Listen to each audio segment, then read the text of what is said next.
Attention, vous écoutez un programme audioactif. Lire des comics nous permet de nous évader. Pendant 22 pages, on oublie les problèmes au boulot et les soucis du quotidien. Cependant, il arrive que la réalité s'incruste dans nos histoires.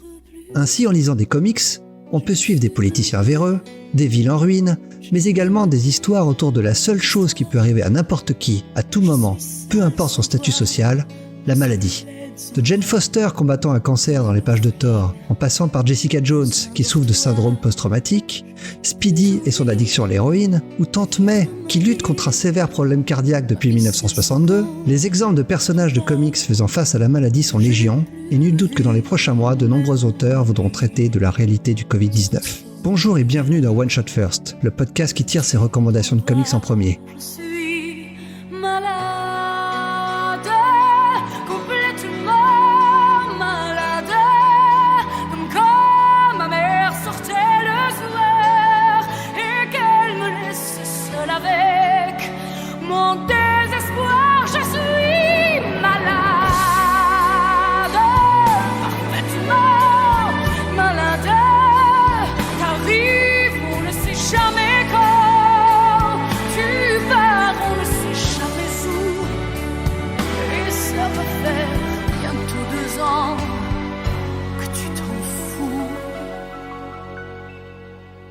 Dans cette émission, on va parler d'épisodes uniques, qu'ils soient mythiques ou méconnus, adorés ou détestés, et essayer d'expliquer pourquoi ils sont importants dans l'industrie du comic. Je suis Gré Pigeon et pour m'accompagner, il est aussi truqueur qu'un infectiologue marseillais.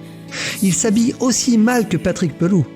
Comme Agnès Buzyn, il n'a aucune chance de devenir maire de Paris, et la seule maladie dont il souffre, c'est la maladie d'amour. Amour qu'il ressent pour Bill Sienkiewicz.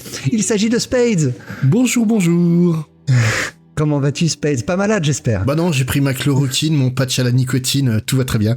Nickel. Moi, j'ai bu un petit peu d'eau de javel avant l'émission. Je suis fin prêt. T'as avalé une lampe à UV en plus et c'est impeccable. C'est ça. Bon, allez, on attaque. Je rappelle les règles, un DC à Marvel, un titre, un dé chacun. C'est parti, on attaque avec toi, Spades, et avec DC. Donc, en DC, je me suis basé en fait sur une histoire assez légère pour le coup, qui est donc en fait un épisode de Superboy and the Legend of Super Heroes, le numéro 232. Donc ça date d'octobre 1977, c'est écrit par Jerry Conway, c'est dessiné par Rick Estrada, rien à voir avec le Chips, hein, soyons clairs. En lisant l'épisode, moi j'arrêtais pas de me dire il est balèze Ponch, il dessine bien, hein, parce qu'il est très beau l'épisode. Hein. Ouais, non, franchement graphiquement c'est peut-être l'un des plus beaux qu'on a eu. Ouais, c'est clair. Par contre, il a un petit délire malsain avec les fesses de Saturn Girl. Ah ouais, mais c'est fou. Bon bref, excuse-moi. On va résumer. Je te laisse réviser l'épisode. Voilà, on va résumer. Donc en fait, tout simplement, les légionnaires et Superboy, bah ils vont en space boîte de nuit pour fêter un space festival. Ouais. Mais en fait, ils vont subir une attaque de pirates et pendant ce temps-là, en fait, il va y avoir une attaque bactériologique qui va être lancée à travers l'espace. Un espèce de nuage. De nuage de spore, ouais, qui va pousser, en fait, obliger les gens à rétrécir jusqu'à disparition complète. Et du coup, ça met en danger l'union des planètes parce que cette attaque semble venir de Imsk. Vous pouvez excusez la prononciation pour les Imskois, je sais pas comment ça se prononce, mais est-ce que ça vient vraiment d'eux? Et comment va le vivre Violet Shrink, la membre des Légionnaires qui vient de cette planète? C'est en fait une histoire très classique de SF. Bah, c'est l'homme qui rétrécit, ouais. Hein, le nuage qui passe et qui fait rétrécir le héros, c'est carrément l'histoire de l'homme qui rétrécit de Matheson. Voilà, et puis non, même pour une histoire de la Légion, c'est vraiment une histoire absolument cliché. Par contre, qui est, oui, comme tu le dis, très belle, mais ouais... Rick Estrada, il aime beaucoup Saturn Girl, hein, on le voit bien. J'ai l'impression de me retrouver devant Suicide Squad, le film. C'est hyper fun à lire, ouais. C'est très plaisant, c'est un peu long, elle fait plus de 30 pages, ouais. C'est assez verbeux, ouais. Donc il faut bien prévoir sa bonne demi-heure pour lire l'épisode, mais on s'ennuie pas, il y a plein d'actions. Ah oui, ça va dans tous les sens, ouais. Il y a c'est très joli, il y a plein de couleurs. Il y a un méchant la Scooby-Doo avec un combat final, c'est vraiment du pur classique, quoi. Ah, c'est du pur épisode de la Légion comme je l'aime, j'aime beaucoup cette période de la Légion, un très bel épisode. Et surtout que cet épisode, il s'intercale entre deux épisodes dessinés par un dessinateur que tu aimes pas beaucoup, un certain Mike Grell. Ah ouais. c'est la bonne époque. Ouais, non, c'est vraiment une super époque. Pour ceux qui sont fans de space opéra classique, c'est vraiment un épisode à lire parce que c'est vraiment dans cette lignée-là à fond, quoi. Et voilà, c'est le genre d'épisode tout finit bien, enfin presque. C'est du pur pulp, hein. Ouais. On en parle souvent du pulp dans ces émissions, mais là c'est vraiment un épisode de pulp, de SF classique. Ouais. Il aurait pu dater des années 50, c'était pareil. Jerry Conway, c'est pas très foulé, on va dire, mais c'est vraiment sympa à lire. Ouais. Par contre, toi, tu nous as choisi un... Attends, avant de passer à mon titre, est-ce qu'on peut le lire en français, ce titre? Non, pour ça que je passais directement à ton titre. Ah oui, d'accord. Par contre, on peut le lire en VO parce que cette époque de la Légion était éditée récemment dans 2 TPB, Superboy et la Légion des super-héros. Donc ça se trouve encore tu es sûr qu'il est dedans? Parce qu'il me semble que justement, c'est les 2 TP, en fait, prennent les épisodes suivants à partir du 234. Ah, c'est possible. Mais tu me disais, normalement, il y a ceux de McGrail de la fin. Ah bah écoute, désolé si je me trompe. Me semble-t-il, en fait, le run de Levitz qui est repris. Ah, et c'est possible. Celui-là, par contre, il a été publié dans Legend of Super Hero Archive. Ok, moi c'est plus vieux là. Ouais. Mais toi, du coup, en fait, qu'est-ce que tu nous as choisi comme titre d'essai? Alors, un truc fun, décontracté? Alors, c'est pas du tout fun, mais pour le coup, je pense que de la sélection du jour, c'est le meilleur de tous. J'ai choisi le Hellblazer 41, qui est sorti en mai 1991 et qui est le premier titre Hellblazer scénarisé par Garth Ennis, et au dessin on a Will Simpson. Alors, graphiquement c'est un peu c'est pas la Légion. C'est en fait comme 80% de Hellblazer, c'est très inconstant quoi. Ouais. D'une case à l'autre tu peux trouver ça sublime et de l'autre oula il se passait quoi. Mais ça va très très bien avec l'ambiance parce que c'est hyper glauque et le dessin est très glauque. Voilà. Alors ça me fait un peu peine de parler de cet épisode parce que tu connais mon manque d'amour pour Garth Ennis. Mais pour moi cet épisode c'est un vrai non mais Garth Ennis quand il est bon quoi, c'est indéniable. De quoi ça parle? On retrouve John Constantine 6 mois après les événements de la fin du run de Delano et John il est un peu marqué par ce qui lui est arrivé et il fait profil bas. Donc ça fait 6 mois qu'il ne lui est rien arrivé, aucun événement surnaturel et rien. Il s'ennuie même. Par contre, suite à une crise de toux, où il s'est retrouvé à cracher littéralement une partie de lui-même dans une scène bien graphique. Hein, c'est clairement une scène d'horreur. Ouais. C'est même repoussant. Hein. La scène, elle est graphiquement dégoûtante. Et donc il va s'inquiéter un peu. Il va voir le médecin qui va lui révéler qu'il souffre d'un cancer du poumon en phase terminale. Alors John, il va pas le prendre super bien, et ce qu'il va faire, donc il va avoir besoin d'un peu de réconfort. Qu'est-ce que tu fais quand tu as besoin de réconfort et que tu es John Constantine? Eh ben tu vas voir un couloir de la mort. Avant ça, tu t'allumes une petite clope. Ah oui, toujours. Ça.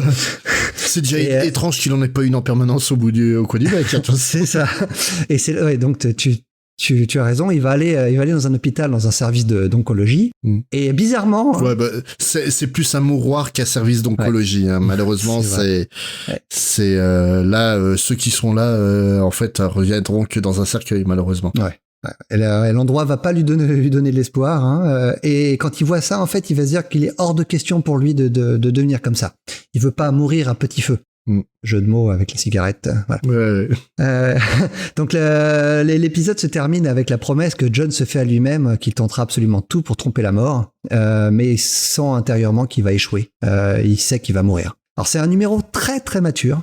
Ce qui est pas très surprenant de la part de Garth Ennis. Ouais. Par contre, c'est pas le Garth Ennis pipi caca à The Boys. Hein. C'est le Garth Ennis qui va aborder des thèmes très difficiles et c'est assez étonnant parce que c'est son tout premier numéro sur Hellblazer. Hein. Ouais, mais justement, en fait, le truc c'est que Garth Ennis, on retient souvent son côté sale gosse, mais quand il parle vraiment des parties très réelles et très dures comme ça, en fait, il touche à l'excellence. Hein. La raison pour laquelle sur, par exemple, Preacher, la partie préférée de tout le monde, c'est Balade au Texas, c'est parce que c'est une histoire d'amour qui finit presque mal et il la raconte magnifiquement quoi.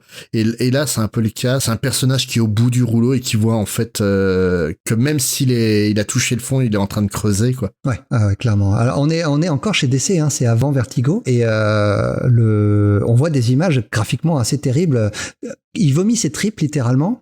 Il va mourir d'un cancer. Quand Captain Marvel meurt d'un cancer, on le voit paisible dans son lit. Hein. C'est pas du tout la même chose. Lui, il veut montrer l'horreur. Qu'est-ce que c'est que l'horreur de la maladie? À quel point le corps, il a abandonné le personnage. Et John, dans cette histoire, il est encore vivant, mais il fait face à son propre deuil. Il n'est pas encore mort, mais il fait déjà le deuil de sa vie. Parce qu'il a déjà refusé d'accepter le diagnostic, parce qu'on peut le comprendre. Hein. Selon lui, sa mort doit être à l'image de sa vie. Extraordinaire, il dit même unique, alors qu'en fait elle s'annonce pathétique, c'est ce qu'il voit quand il visite ce mouroir et ça le rend furieux. Il pense qu'il mérite mieux que ça. Alors c'est un épisode très lourd, très dur, mais je sais pas ce que t'en penses, mais il y a pas mal de scènes moi qui m'ont fait bien marrer. Ma scène préférée c'est celle où l'hôpital il offre une cigarette à un patient qui est en train de mourir. Il dit tu veux quoi comme cigarette? Et l'autre il lui répond une Camel. Et Constantine lui répond, pas étonnant que t'aies chopé un cancer, alors. Bah oui. Comme s'il y avait des bonnes marques de clopes, quoi. Et puis Johnny reste Johnny, quoi. C'est ça. Mais ouais, mais le truc surprenant, en fait, j'avais oublié qu'à l'époque, tu pouvais fumer dans les hôpitaux, quoi. Ouais, bah oui. Tu fumais partout, hein. Le mec a un cendrier sur sa table de chevet alors qu'il est en train de crever d'un... En même temps, tu te dis que ces gens-là, ils vont mourir de toute façon. À quoi bon, hein? Est-ce que ouais. Non, mais je sais bien, mais c'est vrai que ça m'a surpris. Non, l'épisode...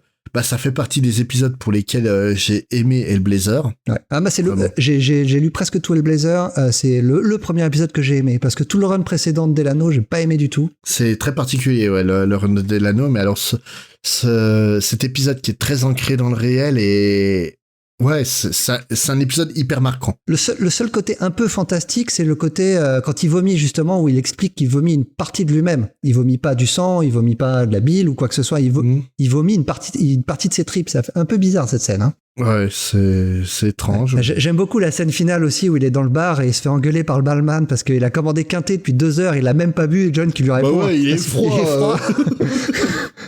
John emmerdeur jusqu'au bout. Ouais, fabuleux. Vraiment excellent épisode. C'est un très très bon épisode. Ouais, c'est si Hellblazer est Hellblazer, c'est grâce à des épisodes comme ça. Ouais, le run de Henny, c'est excellent du bout en bout, et Warren Ellis aussi, son run qui passera un peu après, est tout aussi bon. Alors cet épisode est sorti en français 2 fois à ma connaissance. Tout d'abord dans la collection Vertigo Cult, dans le numéro 3. Chez Panini, ouais, tout à fait. Et puis après, Urban l'a sorti dans la collection Garfénis présente Hellblazer, le numéro 1, évidemment, avec le premier épisode.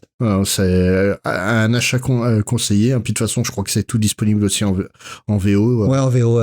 DC a réédité tout Hellblazer. Ils en sont au 23e ou 24e volume, donc ils arrivent presque à la fin, là. Il y a combien? 300 épisodes, un truc comme ça? On en est 220 ou 230, donc... Ouais. C'est la saga de ce bon vieux Johnny, elle dure 300 épisodes, mais... Elle continue après, quand il quitte Vertigo pour revenir chez DC, mais c'est moins bien. Hein. Ouais, non, pour moi, en fait, la fin de Vertigo est tellement parfaite pour cette série que j'ai jamais ressenti le besoin de lire la suite, quoi. Voilà, j'étais heureux de venir au bout de cette série, je vais pas dire que j'étais heureux du sort de Johnny à la fin de la série, mais c'était une fin logique. Et c'est un peu con de continuer derrière, même si c'est un pseudo reboot, quoi. Donc allez, je te laisse enchaîner. Tu choisis si tu veux faire Marvel ou l'indé, c'est toi qui décides. Bon, on va partir sur l'autre Big Two. Allez. Donc l'épisode que j'ai choisi, c'est donc Uncanny X-Men 390, donc qui est sorti en mars 2001. Alors 2001.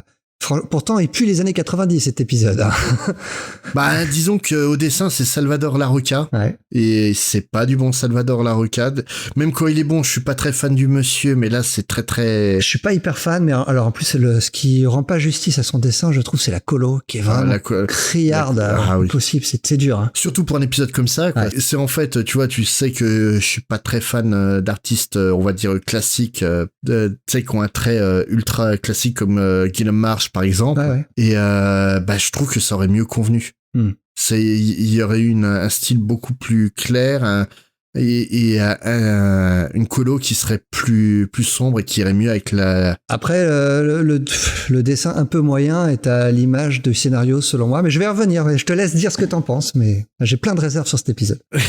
C'est un épisode qui marche à partir du moment où t'as un affect particulier avec la série. Puis notamment avec un personnage en particulier. Ouais, mais même sans ça. Enfin, tu vas voir, tu vas comprendre pourquoi j'ai un problème avec cet épisode. Donc, en fait, cet épisode est écrit par Scott Lobdell, parce que si Salvador Larroca a fait une mauvaise partition, il est pas complètement tout seul là-dessus. Hein. Donc, Scott Lobdell, qui est quand même un artiste très 90 aussi là-dessus. Ah ouais. Et donc, en gros, c'est dans l'univers des X-Men, il existe un virus qui s'appelle le virus Legacy qui ne tue que des mutants. Et depuis des années, en fait, on trouve pas de cure. En gros, le virus Legacy, c'est une métaphore du sida. Oui, clairement. Qui était censé être s'attaquer comme homosexuel. Voilà, c'était un cancer gay pour à la base. Et vraiment, le virus Legacy, le fait que ça tue les mutants, c'était une prise de position de Marvel pour discréditer ça, quoi. En gros, tous ceux qui disent que les comics ils sont trop politiques maintenant, voilà. Et donc, en fait, suite à la mort de Moira McTaggart, qui est donc revenu à la vie depuis, comme d'habitude. Et grâce à ses travaux, Hank McCoy, donc le fauve des X-Men, va trouver un remède, mais le remède est, tout comme la maladie, est mortel pour celui qui va l'utiliser en premier. C'est là que j'ai une énorme réserve. Qu'est-ce que c'est bête. Faut vraiment se dire, allez, ok, j'accepte ça, quoi. Mais voilà, c'est difficile de passer outre quand même. Bah, après, on parle quand même d'une série où des gens ont des pouvoirs chelous, mais... sans explication. Et là, faut vraiment, on sait pas d'où ça sort pour lui. Hank décide en fait que à la première personne qui va l'utiliser, il va y passer. Et pourquoi on sait pas, comment il le sait, on sait pas. Il faut l'accepter. Non, mais même le process du virus Legacy que tu as et qui ne te tue qu'à partir du moment où tu utilises ton pouvoir. Donc quelqu'un comme Angel ou comme Cyclope, il est baisé d'entrée. Ouais, c'est ça. Soyons clairs, le mec il le chope, il est mort instantanément parce que son pouvoir est déclenché en permanence. Ou même Beast. Tiens, tout simplement, le fauve. Oui. Son pouvoir, c'est d'être lui. Ouais. C'est un peu ridicule là-dessus, le concept du Legacy. Et en fait, donc, pour sauver le monde, Colossus, qui a vu sa sœur mourir de cette maladie, décide de sacrifier, plus ou moins en cachette, on va dire. C'est vrai. Alors, c'est assez rigolo. J'ai trouvé le vaccin pour fêter ça. On va aller faire une petite partie de basket. Colossus, tu vas pas là-bas, hein. Tu laisses. Tu t'approches pas de cette armoire dont le code est le 3722. On exagère à peine. Hein. Non, vraiment, c'est le problème de cet épisode. En fait, c'est en ça que je disais que c'est un épisode hyper 90s, quoi. Ouais. En fait, le truc, c'est que cet épisode. Je le trouve fort parce que c'est la mort de Colossus et que c'est un personnage que j'aime beaucoup. Je trouve son épitaphe, ses derniers mots, je les trouve très beaux. Donc en français, ça donne un truc du genre: j'ai affronté des îles vivantes, combattu des sentinelles dont l'unique but était de tuer les mutants. J'ai aidé à sauver l'univers plus d'une fois. J'ai fait tout ceci et bien plus, et pourtant la chose la plus difficile qu'il m'ait été donné de faire fut de regarder impuissant le virus Legacy prendre la vie de ma sœur. Un jour, il y aura un remède qui ne demandera pas de sacrifice. Un jour, la violence cessera. Un jour, les enfants comme Illyana ne seront plus les victimes d'une guerre qui ne les concerne pas. Mais je ne peux pas rester, ne serait-ce qu'une heure sans rien faire, en sachant que quelque part, la petite sœur de quelqu'un d'autre meurt de cette maladie. Flocon de neige, je rentre à la maison. Cette épitaphe, je la trouve très belle. D'un côté, tu vois, c'est pour ça que je regrette qu'ils aient ressuscité Colossus. Ouais. Parce que c'est vraiment, en fait, moi, ce qui fait la valeur de ce personnage, c'est pas tu vois ce qu'ils ont fait dans Deadpool où ils en ont juste fait un gros costaud un peu con. En fait, Piotr, c'est un personnage qui malgré son allure de gros costaud, a l'âme d'un poète. Et ça témoigne de ça à fond. Et le truc, c'est que l'épisode est tellement écrit de manière bancale que c'en est triste, quoi. Ouais, il y a tout plein de choses qui vont pas, et en même temps l'épisode est quand même sympa à lire pour ce que tu viens de dire, parce que il y a des bons passages, parce qu'il y a un personnage que tu suis depuis 30 ans qui se sacrifie, c'est pas rien. Et qui se sacrifie, en fait, tu vois, c'est un peu comme on dit souvent avec Superman. Superman, il peut tout sauf soigner les gens. Et ça, il le vit très mal. Et en fait, Piotr se retrouve réellement dans cet état-là, et là, il a l'occasion. Et qu'aurait fait Superman à sa place? Je pense qu'il aurait fait exactement la même chose. Il aurait fait pareil. Mais est-ce que Jimmy Olsen serait parti faire un basket? Remarque, oui, peut-être. Il est roux, hein. C'est ça. C'est vrai que c'est surréaliste, le professeur Xavier qui va faire du handi-basket contre Logan. Pour le coup, ça c'eût été logique que ce soit Xavier qui se sacrifie. Hein. Ouais, moi ça m'aurait moins surpris à l'époque quand je l'ai lu. Vraiment, c'est et ouais, ça m'a. Enfin, pourtant sur la couverture, t'as pas trop de doute. Ah oui, c'est ça le problème aussi. Hein, c'est les couvertures qui spoilent, c'est violent. C'est aussi très 90s, ouais. Ouais, donc cet épisode, il est trouvable en français dans les numéros d'époque, donc de février 2002 de X-Men, à l'époque où c'était publié encore par Marvel France, pas encore Panini, donc le numéro 61, et ça n'a pas été réédité en album encore. Faut dire, on n'est pas arrivé à cette période en intégrale, donc non, c'est un épisode qui mérite un coup d'œil, c'est une curiosité, mais voilà, quand tu lis ça juste après le Hellblazer, forcément, ça te paraît très fade. Il y a une énorme différence entre les deux, c'est que le Hellblazer commence quelque chose, alors que celui-là termine en fait Legacy. Ouais, c'est ça. Et c'est plus facile de lire le Hellblazer quand tu connais pas le personnage que celui-ci, parce qu'il faut vraiment bien connaître l'histoire des X-Men pour l'apprécier. Et le truc en fait, c'est que ça Bah en même temps, ça finit, mais ça a fini avec de l'espoir, tandis que Hellblazer, ça t'emmène directement dans le sombre, quoi. Et non, vraiment, c'est juste pour la mort de Colossus, qui est un personnage que j'aime beaucoup, ça mérite un coup d'œil quand même. Mais après, Scott Lobdell a vraiment trop de tics datés sur cet épisode. Même pour l'époque, ça faisait dater. Alors, on enchaîne avec mon titre, le Daredevil 277, sorti en février 1990 par la très grande Ann Nocenti au scénario, enfin pas sur cet épisode, et Rick Leonardi au dessin. Alors, l'histoire raconte Viviane, qui a la capacité de voir des choses pour ce qu'elles sont vraiment. Elle a des visions qui se manifestent rapidement et très souvent violemment. Son mari, Daniel, considère cela comme un trouble mental et lui-même est psychologue. Donc il va servir de sa femme comme un sujet d'analyse et de recherche afin d'écrire un article scientifique sur les troubles qu'elle subit. Et l'histoire se déroule la veille de Noël et Viviane va avoir une de ses visions, elle va tomber sur Matt Murdock qui sent qu'elle est en détresse et va l'aider à rentrer chez elle. Et là, il va faire la rencontre de Daniel qui tout d'abord est reconnaissant envers Matt, mais après, donc il va lui proposer de rester pour dîner, mais c'est là que les choses vont mal tourner, parce que pendant le dîner, Daniel va être énervé par le comportement de Viviane, et Viviane va s'enfuir, et Matt va la poursuivre et sauver sa vie. Il va ensuite expliquer à Daniel que Viviane a besoin de quelqu'un d'autre que son aide à lui pour s'en sortir, et va le convaincre qu'il ne peut pas être à la fois son mari et son médecin. Alors là, j'ai résumé toute l'histoire, mais franchement... Alors c'est une histoire sur la folie. D'abord celle de Viviane qui est malade mentalement, mais aussi celle de Daniel, parce que Daniel est un peu fou. C'est un psychiatre qui tient de sa femme, sauf qu'il utilise sa position pour manipuler et contrôler sa femme. Ouais, c'est en fait du gaslighting involontaire. Je sais pas si tu connais l'expression de gaslight. Non, je connais pas, non. C'est en fait te servir des troubles mentaux d'une personne pour la contrôler, ouais. Pour la contrôler, mais au point de la rendre encore plus folle et déclencher une série d'événements. C'était tiré d'une pièce de théâtre qui date de 1938. Et qui vraiment présentait ça comme ça, où une femme en fait se faisait manipuler par son mari pour croire qu'elle était encore plus folle que ce qu'elle était réellement, et vraiment c'est devenu un vrai terme psychiatrique aujourd'hui, et ouais, en fait c'est ce que fait Daniel, mais le pire c'est qu'il le fait involontairement. Ah oui, parce qu'il est vraiment amoureux d'elle, hein. Ouais, et c'est juste en fait il est fasciné par le cas clinique en même temps. Ouais, et au point parce qu'il sent que ça peut le rendre célèbre. Il y a l'appel de la gloire et son amour qui font conflit, et ouais, c'est un peu glauque quand même. C'est glauque, mais l'histoire marche pas vraiment. Elle est bien écrite, parce qu'Ann Nocenti écrit très bien les dialogues. On a les émotions de Viviane, on a toutes ses pensées subconscientes, et sa folie, elle est vraiment bien retranscrite. Mais mais en fait, le problème, c'est que là, on a le troisième acte sans les deux premiers. Ouais. C'est en fait, on arrive sur la fin de l'histoire dès le début. Elle est déjà folle, le problème est déjà créé. Et le problème principal, c'est que c'est pas une histoire de Daredevil.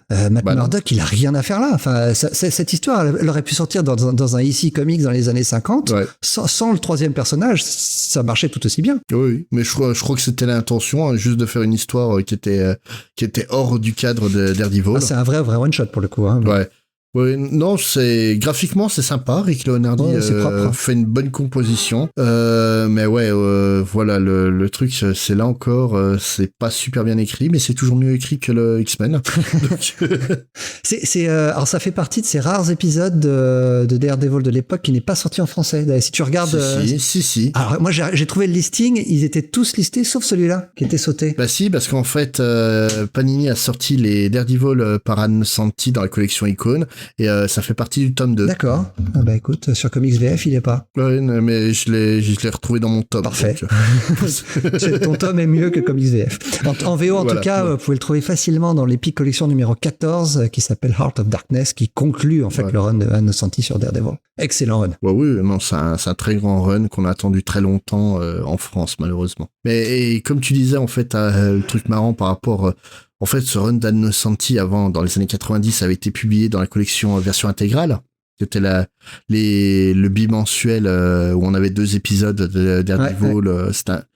Et le truc, c'est que c'est l'un des rares épisodes qui a jamais été publié dans cette collection. Ouais, il a été sauté. Ouais. Ouais, c'est assez marrant. Il manque pas vraiment à l'histoire, hein, parce que comme on dit, c'est un vrai one shot. Et alors que la plupart des épisodes d'Ann Nocenti font partie d'un tout. Hein. Bah, c'est un peu comme l'histoire de Miller et je crois Sienkiewicz, Love and War, qui a un peu rien à voir avec vraiment Daredevil, mais ça reste une histoire agréable à lire, quoi. Bon, là, c'est mineur quand même. Ouais, c'est clairement. c'est pas un indispensable, loin de là. Allez, en indé. Par contre, plus indispensable, mon titre indé. Ah oui. Donc, c'est une série, si vous l'avez pas lu, arrêtez l'épisode, allez le lire, vous revenez après. On vous attend, hein. En même temps, tu vas spoiler, mais c'est l'épisode 1, donc c'est pas très grave. Il y a je sais plus combien d'épisodes, 70, quelque chose comme ça. Et déjà, je vais spoiler le nom de la série, hein, parce qu'on l'a toujours pas dit, hein, quoi. Et c'est Why the Last Man, donc de Brian Kevough et Pierre Guerra. Et en fait, en termes de spoil, la première page spoil la fin de l'épisode. Ouais. Parce que donc, dès la première page, on apprend que tous les hommes sont morts. Et en fait, c'est un compte à rebours vers l'enfer et qui va présenter en fait tous les personnages importants de cette série. Donc ça commence par le personnage de Yorick, qui est donc qui va être le fameux Y, le dernier homme, accompagné, qui est en train de téléphoner à Bess, qui va être un peu sa quête du Graal durant toute la série. Ouais, c'est sa baleine blanche. Ouais, oui, la baleine blanche, c'est bien mieux trouvé. Hein. On va rencontrer Esperluette, le singe. Et on va rencontrer en fait tous les personnages qu'on va croiser au fur et à mesure de la série et qui vont devenir très très importants, quoi. L'agent 355. 355, voilà. Ah, j'aimerais tellement faire un épisode pour parler de qui est réellement Agent 355. Ah ouais, super personnage. Au-delà de super personnage, c'est un personnage. En fait, l'Agent 355, c'est une réalité historique. Et ça serait super intéressant de traiter ça. Faudrait qu'on trouve un titre qui permette de le faire. Mais on va bien trouver. Hein, faut pas s'inquiéter de toute façon. Mais non, voilà le 355, le Dr Man, Hero, la sœur de Yorick qui va prendre beaucoup d'importance. Non, c'est vraiment une série incroyable que je conseille fortement de lire. Hein. Donc c'est une série féministe écrite par un homme. Ouais. Après, elle est inattaquable, hein, cette série, malheureusement, quoi. Tu peux, enfin, malheureusement ou heureusement, d'ailleurs. Je vois aucun défaut possible à dire sur cette série, quoi. Graphiquement, c'est peut-être le plus beau titre dont on a traité réellement aujourd'hui. Ça. Pierre Guerra, qui fait un boulot extraordinaire. La charge émotionnelle tout au long de la série est ouf, même à travers cet épisode, hein, c'est vraiment en fait, on s'attache tout de suite à tous les personnages. Ouais. Ils sont tous extrêmement bien présentés. C'est en quelques cases, tu sais qui est qui et ce qui va se passer. Et c'est aussi fort. Je comparais ça au premier épisode de Saga. Ouais, Brian Kevough, quoi. En fait, c'est ça. Hein. Il a un vrai talent pour présenter un univers en quelques pages. C'est fou. Hein. Et puis quand tu finis l'épisode. Quand tu découvres ça en série, ça doit te rendre fou là, à l'époque. Hein. Moi, je me remets en février 2002 à découvrir le premier épisode, mais quand j'ai eu le TP à l'époque dans les mains, j'étais obligé de finir le premier TP. Et quand j'ai fini le premier TP, il est où le deuxième? Il la faut tout de suite. C'est chiant. Hein. C'est vraiment une série fabuleuse. Moi, la fin, tout le monde ne l'aime pas. La fin est douce amère. Ouais, mais c'est logique avec le contexte, quoi. Et c'est très triste comme fin et à la fois plein d'espoir. Non, super série qui a été publiée plusieurs fois en France. Donc une fois par Semic en 2004, une fois par Panini en 2008 et une fois par Urban en 2012. D'ailleurs, c'est eux qui ont réussi à finir la série enfin. Ouais. Mais non, si vous avez jamais lu Why the Last Man, c'est la série à lire. Je sais qu'il y a une série télé en préparation, mais on s'en fout de la série télé. Lisez le comics, réellement. Et on finit alors avec une bizarrerie, une vraie curiosité, un comics de 12 pages qui s'appelle No Ordinary Flu, qui est sorti en 2008. Pas une grippe ordinaire. Voilà. Oui, parce que c'est vrai qu'on peut le citer en français parce qu'il a été traduit dans 22 langues. Ouais.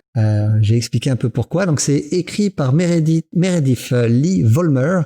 Et avec David Lasky au dessin. Et c'est un comics qui est à la base qui est commissionné par le Public Health de Seattle et King County. C'est un organisme qui s'efforce de protéger et d'améliorer la santé et le bien-être de toutes les personnes vivant dans le comté de King, État de Washington. Et Meredith Lee Vollmer elle-même, elle est spécialisée dans la communication de risque et elle travaille à l'hôpital. Et donc c'est un comics un peu atypique parce que déjà il n'a pas été mis en vente. Hein, c'est un espèce de pamphlet qui a été distribué pour expliquer aux gens comment traiter, comment se prémunir d'une pandémie. Ouais. Donc on est vraiment dans l'actu.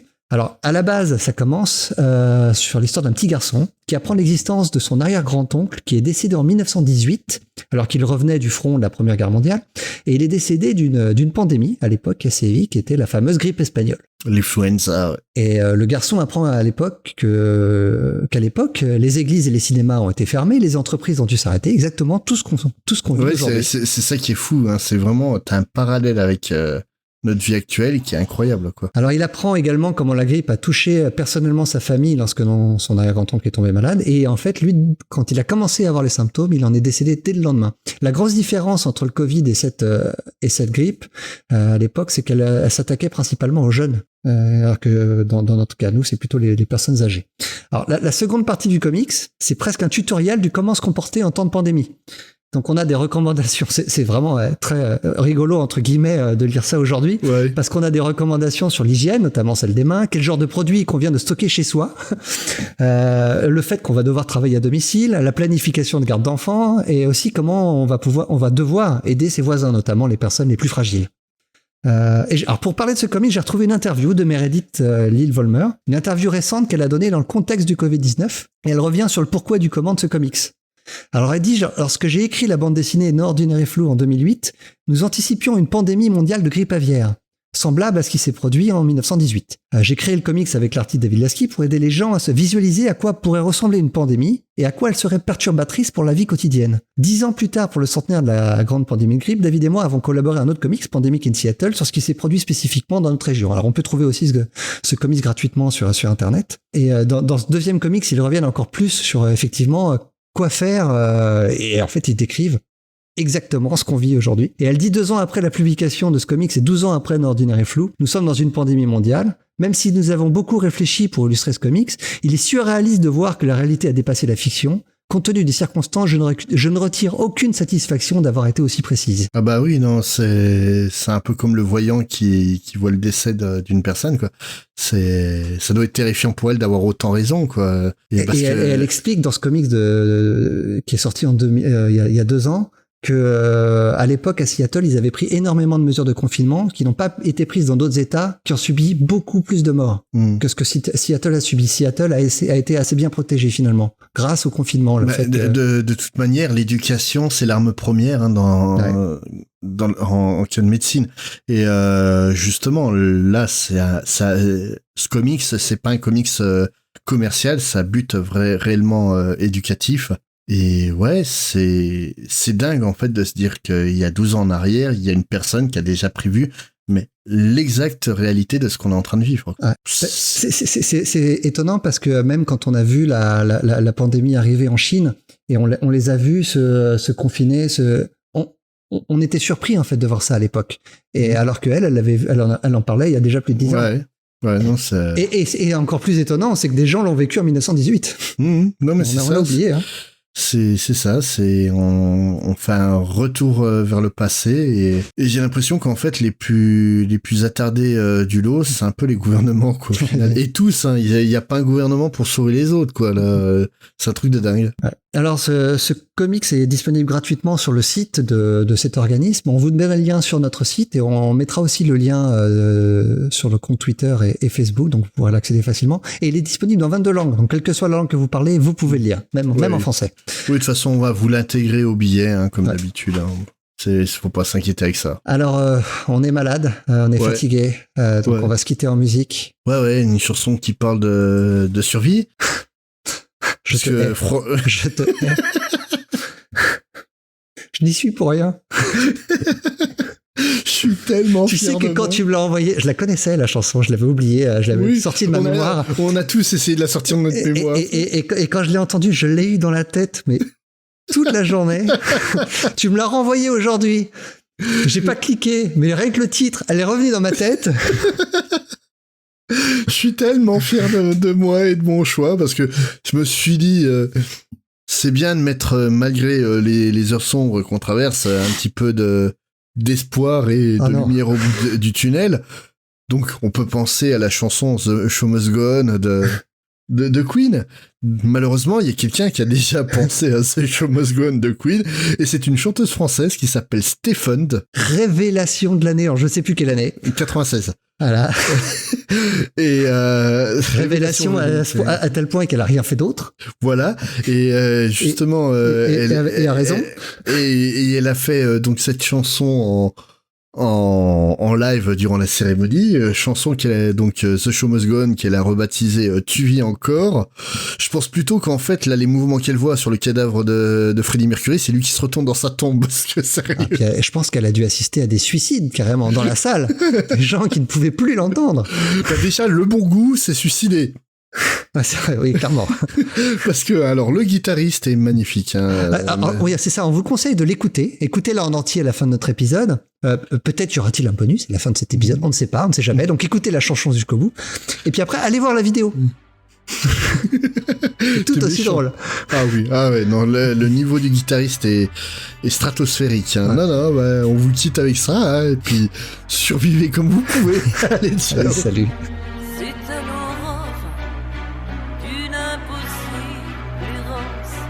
C'est à la porte de ta si longue absence que ma souffrance a eu en moi un froid que je ne connaissais pas. Et pour survivre, pour vivre une seule seconde, mon âme se déchire à l'heure d'un autre monde. J'ai ressenti que ma voix dans ta voix chantait la même vie. Tu vis encore, tu n'es pas mort. On n'est que les survivants d'un dernier monde de pluie, d'un monde qui nous attend. Oh putain. Si j'existe encore, si je viens de nulle part, vivre plus fort, la nuit qui nous sépare, dans le brouillard, il est temps de partir, comme les vents du hasard, et pour revenir dans l'ombre de l'oubli, pour me souvenir ton étoile qui brille, je trouverai dans mon cœur tous mes amours qui meurent, ma peine et ma folie. Tu vis encore, tu n'es pas mort.